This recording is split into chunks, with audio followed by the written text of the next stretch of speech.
Magandang hapon sa lahat mga kapatid. Ito nga pala si John Biton TV. Nandito ko ngayon sa Hanguno, Rizal, Barangay San Vicente, sa Maywawa, kung saan matatagpuan ang siomai rice ni Jepoy na kapatid ni Harlin Budol. Tara na, ating alamin ang giant homemade siomai ni Kuya Jepoy na may iba-ibang klaseng siomai na inyong matitikman sa murang halaga. At inyong makikita, meron silang gulaman na 10 piso lang na 100% mineral butter ang gamit dyan.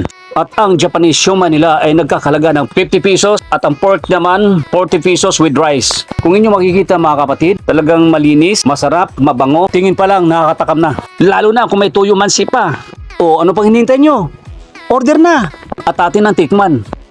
So mga kapatid, umorder na nga ako. Pinalagyan ko ng bawang at chili oil para garantisado at sulit sa sarap. Yung tipong babalikan mo sa araw-araw.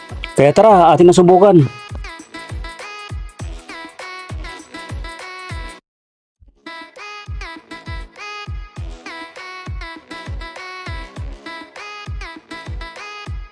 Ang sarap ng kain ni John Biton. Hoy, mamigay ka naman. Ang takaw mo, mabulunan ka sana.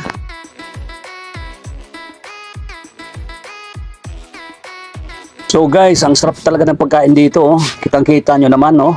Sa sobrang sarap, parang ayaw ko na mamigay. Sobrang malasa, manimis-namis. O mga kapatid, ano pa bang hinihintay nyo? Punta na kayo rito, dito sa Wawa, Hanguno, Rizal. Hanggang sa muli, Kuya Jepoy, maraming salamat sa iyo. Please like, please subscribe, and click notification bell for more update. Maraming salamat po sa inyong panonood.